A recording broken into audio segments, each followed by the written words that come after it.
Hi, hello, welcome. My name is Eden. It is New Year's Eve of 2022, which means it's time for me to recap on all that the year has been, so let's jump into it. I don't think I can do this video in typical fashion running through the year from January to December because then we're going to be jumping back and forth from different categories too much.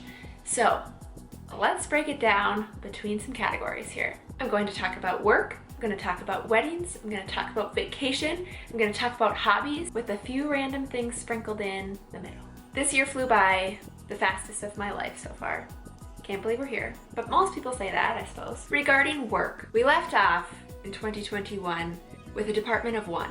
My boss started in January, and trying to find a new working dynamic was a challenge. But let's talk highlights at work. I had two great groups of interns. Juniors and seniors in high school get hands-on experience in the marketing communications field. We meet with them weekly, and they're just a joy to be around. Schools came more alive this year, and interactions with students were more abundant, and that brought me joy. A website redesign for the school started in 2021, but the bulk of it occurred in 2022, and we did complete it, launching our new website in the summer, and that was a huge project and undertaking that really benefited our community. A physical mascot was introduced to the school with head-to-toe costume, and I had fun working with one of my coworkers on launching a video reveal on what the costume of this mascot looked like. Which brings me to homecoming, which is when the mascot was launched. But also we had a notable alum visit the school. Mark T. Vandehei, NASA astronaut, returned from space after a record-setting continuous space flight. I got to interview him when he came to visit campus. We did a cover story in our alumni magazine, and I got to host him throughout the day, giving him a tour, arranging photo shoots. He is one neat guy. That might also be the pinnacle of my career. In the fall of the year, we got to take our student interns to TCO Vikings training facility to meet with professionals in the field of marketing communications as a way to help with professional development for these students. And as a Vikings fan and marketing professional, it was a neat opportunity for me as well. I found joy with many of my coworkers. We had another very successful day of giving, a fun gala, and all these events, and I will forever appreciate my time in my position.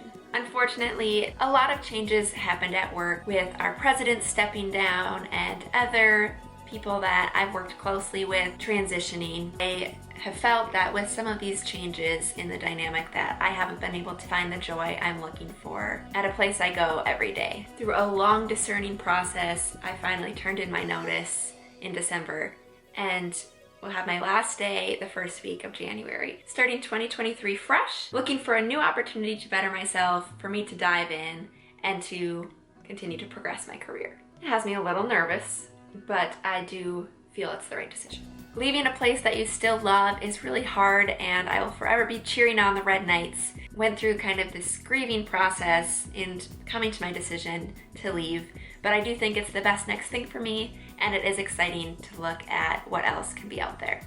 I enjoyed a lot of live theater and productions this year. I was able to go to the Ordway, which is a theater that I haven't been to much at all, and saw An Officer and a Gentleman. Went to Chanhassen Dinner Theaters and saw Footloose. I saw our school's production of Freaky Friday in the spring. I went to Concordia St. Paul's dance production.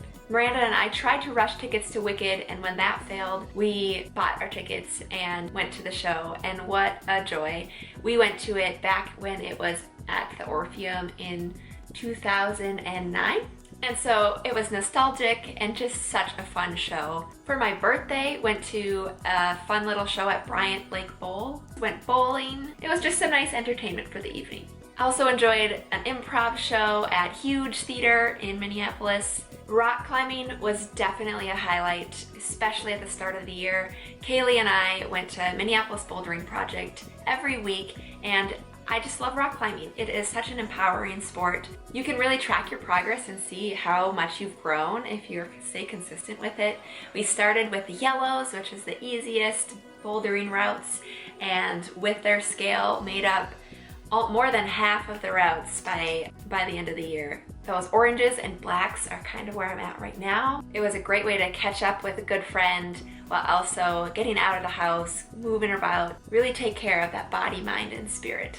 That will definitely continue in 2023. I found myself a new favorite hobby.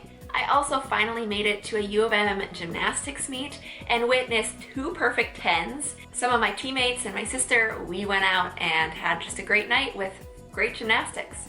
Of course, we enjoyed some fun winter activities, ice skating, skiing, take advantage of the snow that comes in Minnesota. I had some trips of a lifetime this year. I made it to Hawaii, where one of my good friends lives on Maui, and I was able to visit her and had just a blast. Had travel plans for 16 days. While I was on Maui, Liz was a great tour guide. I got to catch up with her and she showed me all her favorite spots. Not only was it great quality time, but soaking in the sun, seeing the beaches that were just beautiful. I was surprised by all of the different terrain that is on Maui. You have beautiful beaches, you have these gorgeous lush mountains that were straight out of the movies. And then we went up country where we had a fun farmer's market and that cooler weather that Liz said reminds her of home in Minnesota, and I could totally see where she was coming from. Went to a luau and got to try authentic Polynesian food. I did eat raw fish, had amazing shaved ice. I can see why there's hype around that. Watching sunset never gets old. Just the relaxing sound of the waves. The variety in all of the flowers there was just stunning. I could take a picture of a new type of flower every single day. Just strolling the beaches, meeting Liz's friends, getting to see where she works. Liz and I went whale watching. I wasn't really sure what to expect. No one can guarantee that you're gonna see whales. And the first about 30 minutes, we saw some maybe like out in the distance, which was fun, but you get a little greedy and you're like, I really wish that I could see more and closer. And then sure enough, we came across some whales that then we just had to idle, and they were close to our boat and they just went past. And then one whale breached twice. It will be something I will never forget. Highlight of the trip, I think. Liz and I would put our little picnic lunches together and go out on the beach, enjoy the sun, read books, and then we'd usually find a fun place for eating and sunsetting. Liz and I also did a hike with some of her friends to the waterfall, and wow, straight out of a storybook. We just kept finding little waterfalls and jumping in and swimming, and you're not cold when you get out and you keep on hiking. So thanks for all the fun, Liz. Decided it would be fun to also go to Oahu, and so my mom joined me for the second half of the trip. My mom and I made the most of our time soaking in the sun, took surfing lessons. It is not as easy as people make it look, but I did get up. Then I tried a little bit on my own. Our hotel gave us beach candy points so we could check out 3 things a day, one of them being a surfboard. We hiked Diamond Head, got to see all the sights from the top, and enjoyed a delicious pineapple drink at the bottom. It's really interesting learning the military history of Hawaii, Maui, Oahu, all these islands, especially in World War II. And so our Pearl Harbor trip, we could have spent so much more time, but we did go onto the Arizona Memorial and read as much as we could through the museums. It still wasn't enough. There's so much history there, and it's all so interesting. My mom and I also enjoyed a luau. We enjoyed learning about the hula, watching hula, and other Hawaiian traditional games. We got to do a little quick skirt around in a Hawaiian canoe. And there's just such rich culture, and it was interesting to see what a melting pot even these islands are, with all of the Pacific Islanders and how they came to be living on the islands. My mom and I decided we wanted more snorkeling, and if we could see sea turtles, that would be awesome. So we booked a sea turtle catamaran. We tried not to get our hopes up too much, because again, can you guarantee we're gonna see any sea turtles? But we did. We saw so many sea turtles. It was great. We hopped in this catamaran boat with, I don't know, 20, 30 other people. I just love being on the ocean. We get there, and this is a sea turtle cleaning station, so it's natural where the sea turtles come and there's fish, and we just got to swim as sea turtles are coming and going. That was beyond neat. We were some of the first people into the water and the last people out, and one of the guides even let me hold a sea urchin in my hand. Needless to say, my Hawaiian adventure was a highlight of the year. I didn't want to go home, but I had to.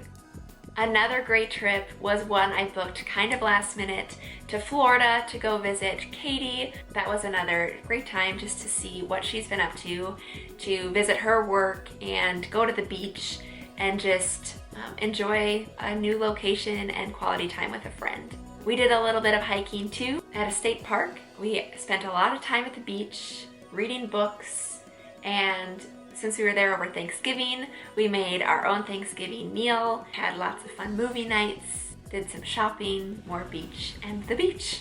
Another great vacation. Of course, also traveling included trips to the cabin this summer, but also going up to Lake Vermilion where my mom's dad has a place, and I have never really been that far north to a cabin. It is beautiful and serene up there. You can hear the loons. We saw a wolf crossing the street. It really is just more off the grid and peaceful. I told myself I'd love to go on like a writing retreat up there because it clears your mind and ideas just get flowing. 4th of July is always a fun time. Grandpa and I were once again beanbag champions, and I can say I actually like watermelon. That's new this year. Throughout the whole year, we were practicing our moves for the dance floor at all of the weddings, and my dad and I did a fun new lift. All right, this year was a big one for weddings, namely my sister's. But let's not get ahead of myself here. My grandparents celebrated their 60th wedding anniversary this year, which is just a testament to the love they share and the commitment they have to each other. And so we had a fun open house party for them at our church. And to cap off the day, Tyler got down on one knee and Miranda said yes. And so then commenced the wedding planning. They had a 6-month engagement, so it was all hands on deck, but what fun it was. I was able to go wedding dress shopping with Miranda, with my mom, and with Tyler's mom and sister.